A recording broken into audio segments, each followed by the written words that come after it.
Hi, my name is Shay Thompson. I'm in the COM 259 class. This is the informative speech prompt for managing stage fright. So the first question listed was my personal experience with speaking anxiety, and one of the examples given was which one am I, the fight, flight, or freeze? And for me, I think I personally embody the flight or freeze. I'm definitely more of a passive person. I'm not super confrontational, so sometimes when situations arise that lead to confrontation or tension, I tend to either want to remove myself from the situation completely, or I'll sort of freeze up and not say what I hoped I would have said, or I'll regret how the situation went later on.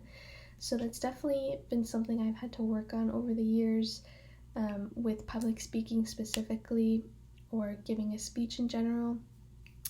I tend to get pretty flustered, so my face will get red if I'm nervous or if I'm, embarrassed in some sort of way.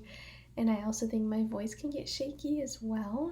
I'm a pretty soft-spoken person, so I find that when I'm nervous, it kind of gets even quieter.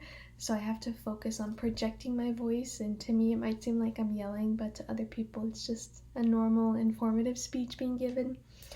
Which is why some of the tools that I've learned from this chapter and in general have helped me overcome some of these things. So when reading chapter 13, I was able to find a couple of keywords that really resembled how I have overcome any of the conflicts with public speaking or speaking anxiety.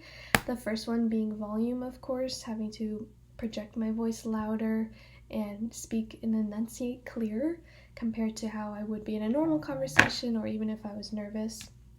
The second one being vocal fillers as well, words like and, so, anyways, things like that.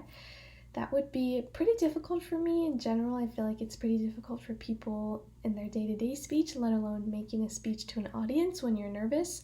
So that's definitely something I still am having to work on. I'm sure it was noticed within this speech. I probably said a few filler words as well, but that's definitely just a work in progress with that one. So, and then the last one I had was to focus on eye contact.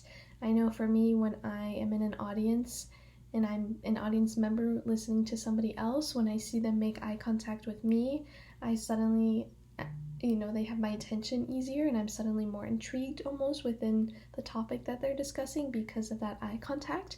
So I also think that that's very important, whether it's just one-on-one or in a room full of people.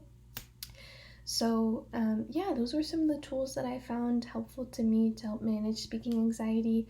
It's definitely not something that is easy for some people. I think it's definitely a practice, especially if it's something you're doing for your career or your major as well. But I find practicing with people and even just practicing with yourself is really easy to gain more experience. So, yeah, thank you for watching.